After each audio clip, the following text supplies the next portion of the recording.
Lo nganterin gue? Ya enggak dong, tapi lo juga bisa treatment. Mau nggak treatment? Mau, benar. Mungkin biar tubuh langsung seperti Akil. Ya, sebelumnya tapi kita nggak perlu pemirsanya. Baiklah. Halo pemirsa, selamat siang. Hai, selamat siang semuanya. Jumpa lagi bersama saya Fadlan. Lala Priscilla. Jadi Celebrita on the weekend. Wow, udah weekend lagi nih kali ya. Weekend lagi. Aduh, tetap semangat ya. Betul, karena bulan puasa nih, kita beda-beda ngambilnya nih. Betul. Kemarin makanan, tempat-tempat baca-baca buku untuk bikin waktu ngabuburit. Bener. Sekarang kita mau perawatan tubuh. Ini dia main ya tubuhmu. Ya, tubuhmu. Penasaran nggak pemirsa? Tapi tanya dulu nih mbaknya. Ya, yuk. Lihat dulu sepertinya. Mbak.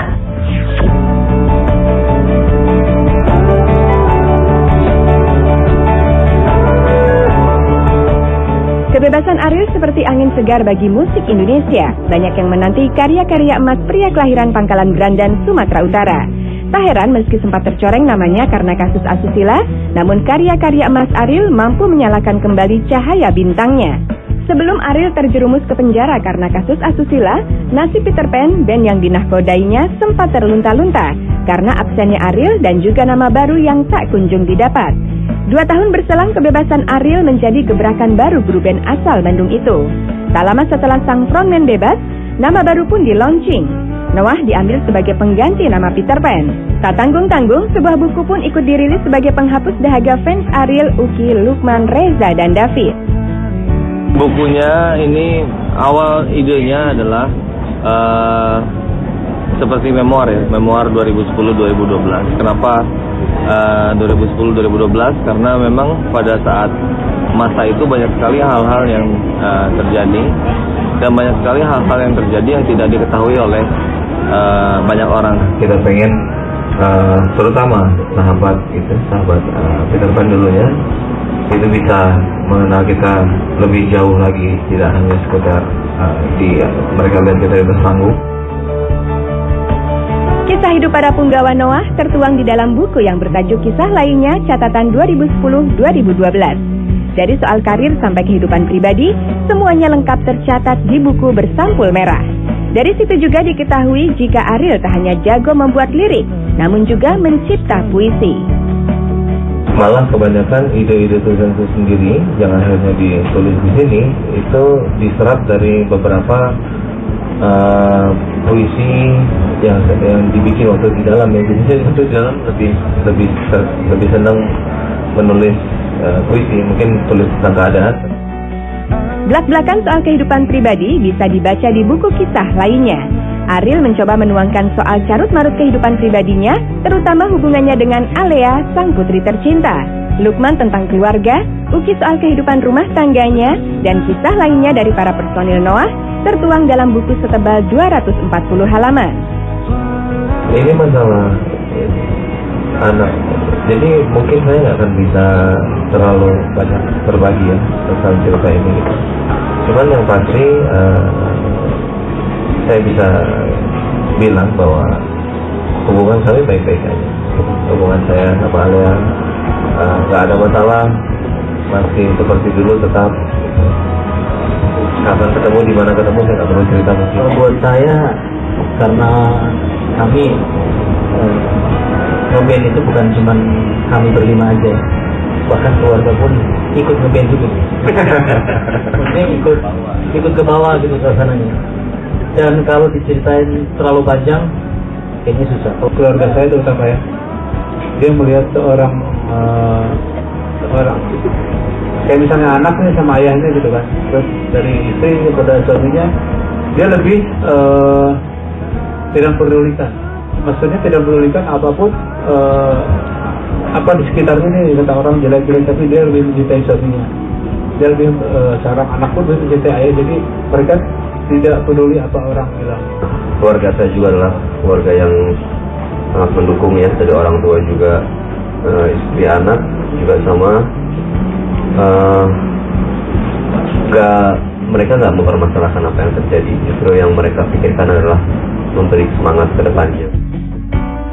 Sementara sederet nama wanita yang tercantum dalam buku bisa dipastikan adalah yang teristimewa bagi Ariel. Yang ada di dalam sini, di tentunya pasti itu inspirasi. Kehadiran buku kisah lainnya catatan 2010-2012 menjadi sejarah baru bagi Noah Band. Namun rencana untuk kembali membuat buku belum terlalu mereka pikirkan. Kalau buku ya sangat tergantung momennya gitu. Momen ada momen yang kayaknya kita merasa perlu, oke gitu. Tapi nggak jadi menulis buku lagi gitu, kayaknya nggak kepikiran.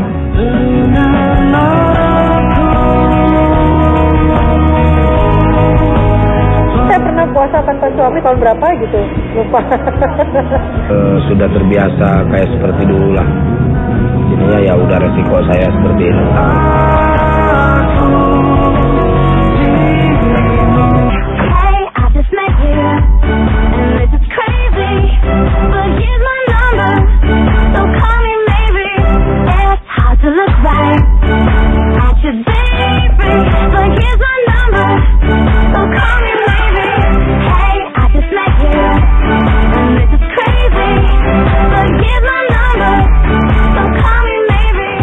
Ya ampun, kaget gue. Iya. Aduh, enak banget deh, ya ampun. Kenapa mungkin di sini? Orang gue digininya di sini. Oh gitu ya. Nah, iya. tapi gini, jadi kayak badannya juga satu badan lemes gitu, enak. Enak banget. Nih ya gue yang udah pasti nih, tadi nih gue di awal-awal masuk tuh gue agak bingung tuh mau ngapain gue nih. Tapi ngomong-ngomong kalau sama gitu sebenarnya fungsinya buat apa sih? Gue bingung deh. Gue juga nggak tahu. Tapi pasti enak banget sih, jadi badannya kayaknya enak gitu lagi. Tapi daripada sotoy kita jawab juga nggak pasti apa jawaban loh, ya kan? Mendingan kita tanya aja sama ahlinya. Tapi sebelum tanya sama ahlinya, kita lihat dulu yang satu itu.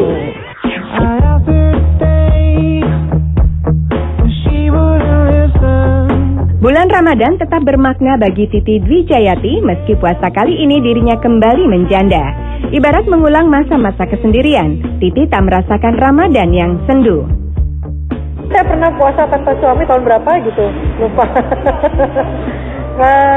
Kali ini mungkin karena saya pernah mengalami hal itu, jadi rasanya seperti deja vu gitu ya.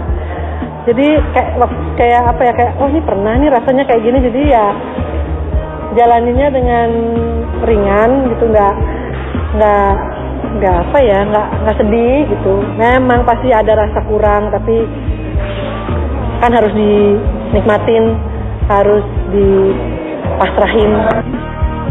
Mental batinnya makin kuat sejak ibu 4 anak memutuskan untuk fokus mengurus Salma, Salwa, Dava, dan Stephanie, buah hatinya dari Bucek dan Andi.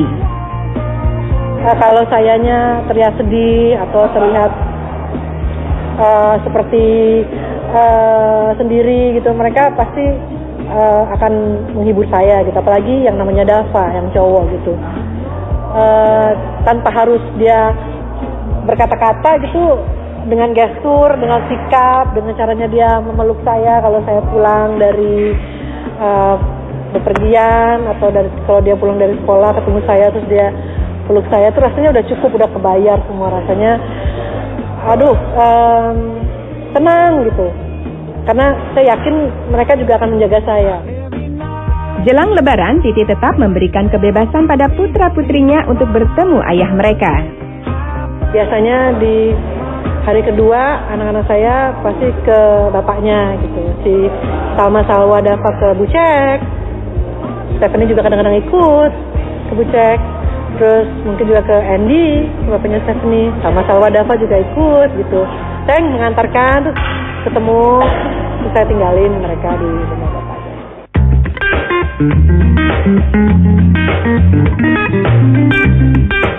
Makin terkenal sejak menjadi wayang opera Van Java, Sutisna alias Sule harus menyadari konsekuensinya.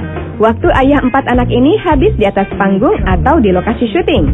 Bulan Ramadan kali ini pun lagi-lagi Sule tak bisa menjalankan ibadah puasa bersama anak istri yang menetap di Bandung. Maklum, sebagai komedian, pekerjaan Sule lebih banyak di Jakarta hingga Lebaran nanti. Saya kangen sekali. Cuman karena udah terbiasa lah keluarga saya, jadinya ya sudah terbiasa kayak seperti dulu lah. Jadinya ya udah resiko saya seperti ini. Untungnya sih saya di rumah juga banyak teman-teman seperti Ajun, Ari, Irwan, Ian, ada Ian Delep, ada Bang Ubed, ada Boneng, banyak banget. Itulah yang mengobati saya di rumah, kumpul-kumpul kalau kangen sama keluarga. Tak berani menolak rezeki, Sule menerima semua job yang ditawarkan selama bulan puasa. Beruntung Lina sang istri mengerti kesibukan Sule yang melewati 4 kali Ramadan nyaris tak sempat pulang ke Bandung. Saya yakin suatu saat nanti kita akan berkumpul kembali. Kita akan menikmati suasana Ramadan bersama-sama sama anak-anak. Cuman belum tahu nanti kapan-kapannya lah. Kalau saya bilang nanti di tahun 2013 tahunnya saya meleset, ini saya nggak janji. Meski jarak Jakarta-Bandung bisa ditempuh dalam waktu kurang dari 2 jam, namun keinginan Sule untuk memboyong sang istri menetap di Jakarta belum membuahkan hasil. Lina sepertinya masih berat meninggalkan Bandung. Kalau dia tidak mau pindah, diajak pindah, ya sudah. Apa yang dipaksain? Daripada saya paksain, mau pindah nggak? Lu mau nurut nggak sama imam nih? Imam keluarga nih saya. Tapi kalau jadi sebuah perpecahan, ngapain? Jadinya tunggu kesadaran istri saya. Saya nggak mau memaksakan, karena wanita zaman sekarang itu tidak seperti wanita zaman dulu.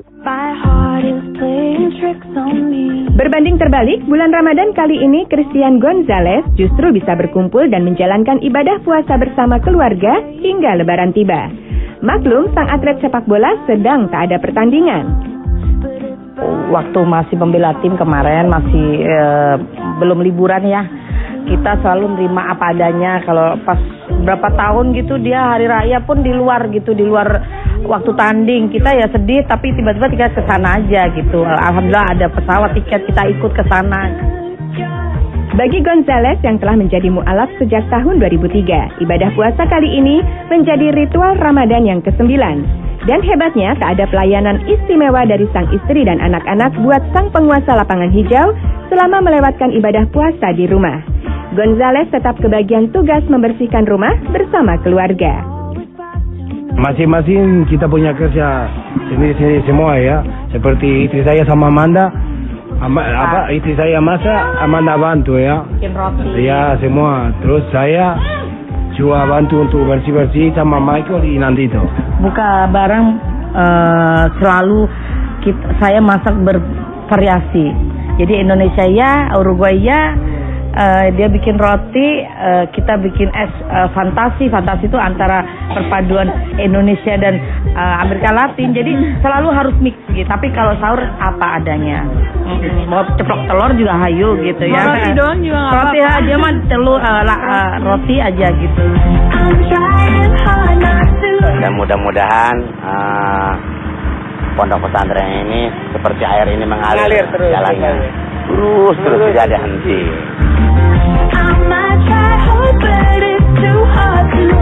Nah Mbak, tadi kan kita udah pada treatment masing-masing. Sebenarnya itu treatment kita ini apa sih namanya dan fungsinya buat apa? Oh, kalau yang buat Mbak Lala itu namanya 3SLS. 3SLS. Oke. Fungsinya itu lipostem terapi. Wow, itu untuk apa aja Mbak? Disebutnya 3 karena manfaatnya ada 3. Oke. Jadi mulai dari penghancuran lemak, kemudian pembentukan, pengencangan, kemudian stretch mark. Stretch mark juga. Wah. Nah, cuma yang buat cowok tadi saya tuh apa tuh Mbak? Nah, kalau yang buat masa itu tadi sebenarnya untuk memperlancar pembuangan. Wow. Jadi nggak hanya cewek aja yang bisa datang ke sini ya Pak Glenn ya? Bener, jadi cowok juga bisa. Tapi ngomong kemana sih? Kasih tahu dong. Ya kalau misalkan memang mau perawatan kayak kita, datang aja ke Merifresh Body Line. Oke, dan itu tempatnya banyak banget. Banyak banget. Ada berapa titik Mbak? Kalau di Jakarta ada 7 ya. Jakarta ada 7 titik. Terus keseluruhan di seluruh Indonesia? Ada 17 nih seluruh Indonesia. Jangan takut, ada 17. Kota Anda mungkin ada. Bener banget kali. Tapi yang ngomong kita udah selesai semua-muanya ya padahal. Ya, betul. Tapi juga kita nih jangan lupa di tempat kita yang sekarang ini di Central Park lantai 1 Merifresh Body Line. Iya, jadi kapan lagi datang lah ya? Datanglah, datang dang. Ya udah kalau gitu kita mohon pamit. Akhirnya saya Fadlan dulu diri. Saya Fadlan. Ketemu lagi di Cara Berita On the Weekend. minggu depan. Bye-bye. Di tengah jadwal syuting yang padat saat bulan Ramadan, Aziz Gagap masih sempat menyambangi pondok pesantren miliknya di kawasan Lewiliang, Bogor.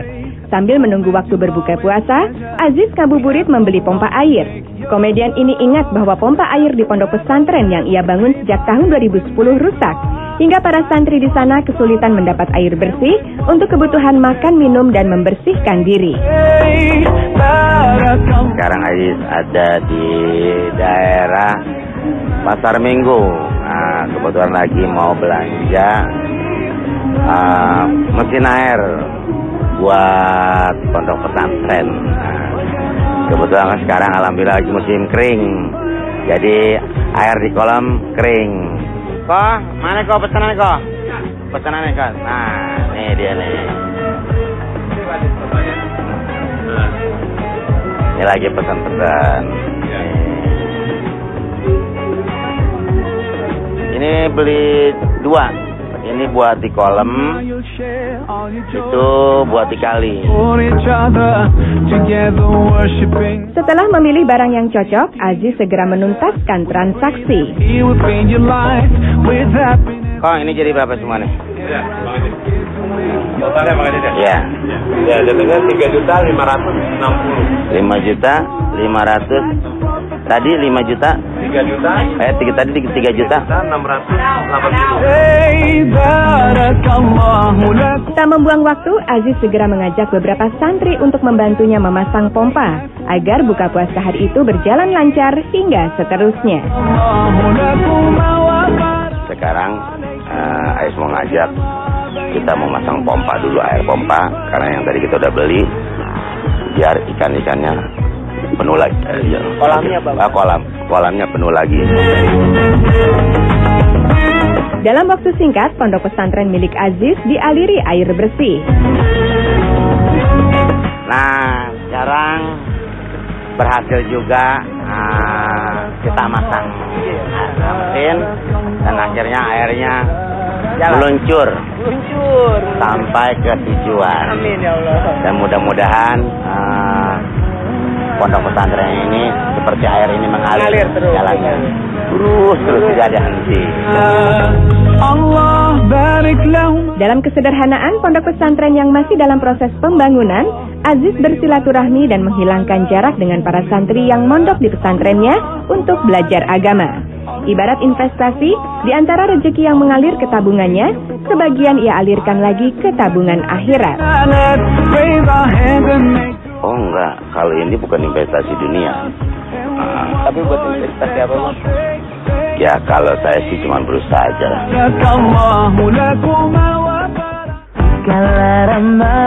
Dalam kesederhanaan untuk menjaga silaturahmi sekaligus menyambut Hari Raya Idul Fitri, penyanyi Reza Herlambang juga mengajak tetangga, keluarga beserta para fansnya untuk buka puasa bersama. Maklum meski nyaris tak pernah tampil di panggung musik, aktivitas Reza tak surut dari dunia musik. Memang sekalian silaturahmi sebelum Hari Raya, karena kan kita ngumpulin juga, jadi sama teman-teman terdekat juga, jadi ya apa namanya, buka puasa seadanya di rumah. Sebenarnya ini rumah oma kan, jadi jarang juga ke rumah oma kalau mau momen kayak gini. Nah oma minta bikin di rumah oma deh gitu. Ini oma buka puasa dan kayaknya udah beduk, jadi kita buka puasa dulu ya. Sulung dari dua bersaudara yang kini mencoba peruntungan sebagai produser, tampak menikmati momen kebersamaannya dengan kerabat dan teman dekat. Udah jam buka, sekarang batalin, harusnya yang manis-manis dan hangat. Meski jarang tampil lagi di panggung musik, penyanyi yang juga hobi nge-rap ternyata memutuskan fokus beraktivitas di belakang layar. Ya sekarang biasanya gue yang nyanyi, sekarang gantian. Adek-adeknya yang nyanyi, gue nonton aja deh kalau gitu, gantian. Kenapa baru kepikiran? Karena mungkin kesempatannya baru ada sekarang gitu. Maksudnya gue sendiri baru yakin sekarang gitu juga. Sebenarnya kepengennya sih sebenarnya nanti justru. Cuma ngelihat talent-talent yang ada, semuanya berjalan gitu aja, dan akhirnya gue memberanikan diri untuk ya udah deh, kayaknya seru juga untuk bisa jadi seorang produser. Seolah sadar talenta-talenta baru lebih berkualitas, Reza Herlambang tak membuang kesempatan untuk memoles mereka agar sanggup eksis di industri musik tanah air. apa yang belum aku capai, mudah-mudahan mereka bisa mewakili untuk mencapai itu. Di tengah suasana kekeluargaan, Reza terlihat makin dewasa dan total meretas karir sebagai produser beberapa band dan penyanyi. Harapannya setelah Hari Nan Fitri, profesi produser makin mantap ia sandang. Amin. Thank you so much udah ngikutin gua buka puasa seadanya di rumah bareng keluarga, bareng Afifah juga. Thank you for coming.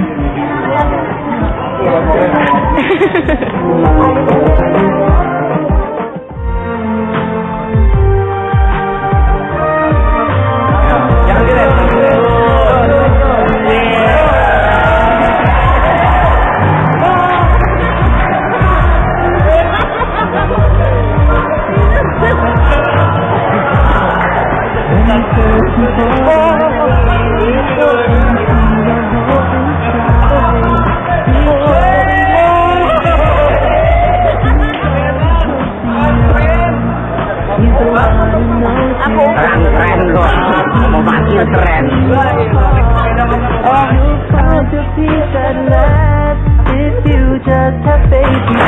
Oh, kok basah semua?